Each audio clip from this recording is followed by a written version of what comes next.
Cameron has been in in his, Howard Hughes owned big movie set working on holographic displays for DARPA for the past 10 years. And no sooner than I was telling people about that over the weekend, this article comes out from the London Telegraph. Apple patent reveals plans for a holographic display. A recently granted patent reveals that Apple, the company behind the iPod and iPhone, has been working on a new type of display screen that will produce 3D dimensional and even holographic images without the need for glasses. Yeah, your iPhone, what's the iPhone 4 is out now? Okay. Well, the iPhone 8, or the iPhone 7 will probably have a little pop-up holographic display on it. Everything's moving towards that. I mean, even a cutting-edge flat-screen TV now in a couple of years will be antiquated. Everything's moving towards, and again, that whole merging and changing of our realities and merging technology with the existing reality and what's a hologram and what's real and what is it. And we've seen those dichotomies played out in science fiction movies for years. And we're now reaching that stage. I mean, we're entering into 2011 here, folks. My God.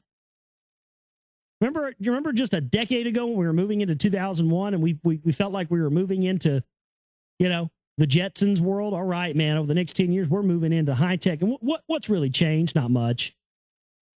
The gadgets have gotten cooler. The special effects in the movies have gotten better. But that's really it.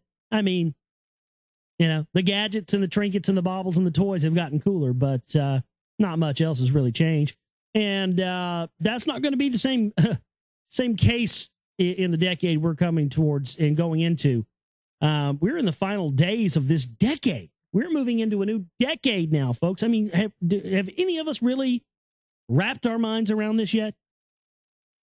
We're on the dawn of a new decade. This is, I think you all should cherish these moments right now and cherish every moment of your days in your life and the way that your life is right now, because very soon as we get into 2011 and on into the coming years, we are going to start to see things that are going to occur and continue to happen. They're going to change everything about the way that we've experienced this world up to this point. And I believe in someday in the not too distant future, we're going to see these days of right now, as may not be the greatest times with all the financial stuff and, everybody's doesn't have the kind of life they used to have anymore. But I think even these times, a few years from now, will be cherished, and we'll look back and wish we could go back to 2010.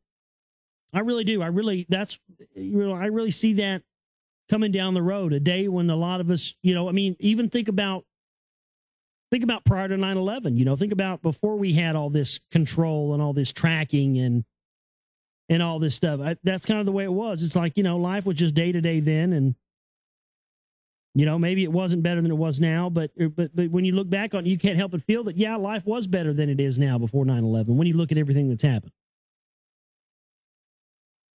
And, I think that's the main thing that we have to keep in mind right now, as bad as this stuff gets and as it seems, is that it could always be worse. But it's really how it all plays out is going to be our ability to be able to adapt to this new coming perspective and adapt to this new coming changes in our world, but to adapt while still not giving ourselves over to it. That's going to be one of the real big thing to me that's going to separate the men from the boys in this one is. And I think I think it is possible to do that. I think that's what it really should be the point of shows like mine and movies like mine and stuff that we do as we're moving into this new decade. I think that the point of this should be to try and, at least relate ideas to people on how we can start adapting ourselves to these coming changes in our world without, selling our souls to them. I think that's where the real revolution is going to come. I think that's where the real change is going to come.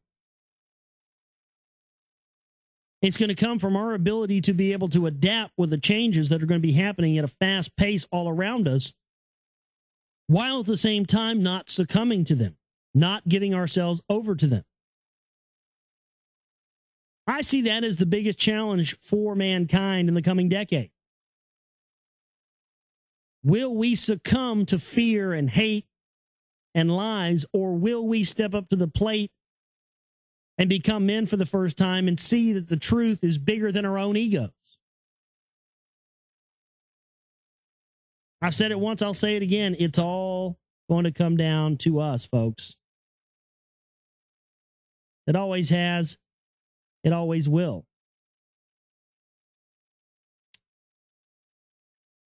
We're getting closer and closer to getting the Secret Right Volume 2. I can't wait to get this film out towards the end of next month. If we get in the rest of the support we need, we'll be able to do it. And so please support us, folks, at the website, thegoldroundy.com. The chip and band and the donate button's there. Small or large, doesn't matter. It all helps. And we can't do it without you, folks. Don't forget, I'll be on with Lee Rogers tomorrow night, 9 to midnight, Central Standard Time on the Oracle Broadcasting Network. You want to tune in for that show? It's going to be a big year-end review show. And we're going to blow it out over there. My name is Josh Reeves. I love each and every one of you. And we will see you next time on the broadcast.